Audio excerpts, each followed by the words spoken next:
আসসালামু আলাইকুম গাইস। তো চলে আসলাম শ্বশুর বাড়ি মাছ ধরতে। তো এসে একটা পাগারের মধ্যে একটা খেয়ন দিয়া ফেলাইলাম।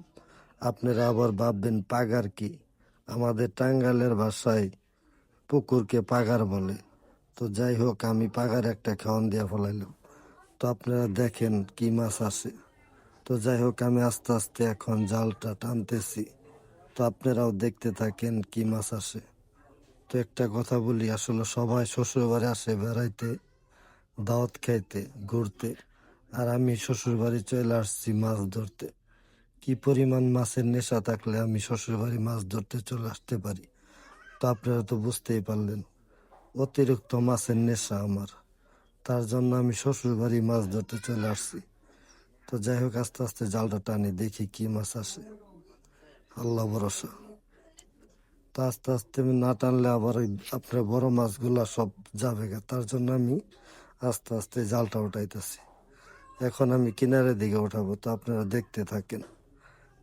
বাপ রে বাপ, এত পরিমাণে কেদা, কি বলবো, দেখেন। কেদার অভাব নেই। অতিরিক্ত কেদার কারণে জিয়ল, কই এসব থাকে বেশি। তো যাই হোক, আমি টাইনা উঠাইতেছি, মনে হইতেছে একটা বস্তা উঠাইলাম টাইনা। তো দেখি কি মাছ আসে, তো আপনারাও দেখেন। এরে বাপ রে বাপ, এটা আবার কি? তেলাপিয়া দেখতেছি। এটি অরিজিনাল দেশি তেলাপিয়া, বুঝছেন ভাই। আরো ভিতরে মাছ আছে, আপনাদেরকে দেখাইতেছি।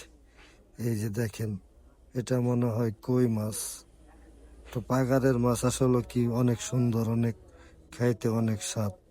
এগুলো হইতেছে আপনার একদম ফ্রেশ মাছ। তো জালটা আস্তে আস্তে জারতেছি, আর আপনারা দেখতে থাকেন আরো কি কি মাছ পাইছি আমি। মাছ ধরতে আমার অনেক ভালো লাগে। এই যে কই, এটা দেখছেন, একদম টাটকা, দেখেন কই। এটি আস্তে আস্তে ধরার লাগবো না, হাতে কাটা দিব, ভিতর দিকে চলে গেছে। তো আমি আস্তে আস্তেই ধরলাম, দেখি আরো ভিতরে কি মাছ আসছে। কেদা অতিরিক্ত, যার কারণে একটু সমস্যা।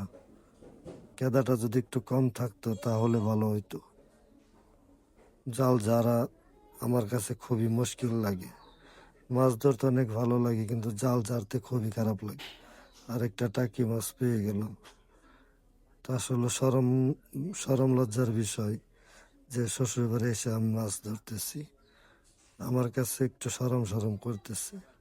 তো কি করব বলেন, এসে যখন পড়েছি, তো মাছ তো মারতেই হবে। তো আবার চিন্তা ভাবনা করতেছি, আজকে যত মাছই মারি সব মাছ আমার বাসায় নিয়ে যাব।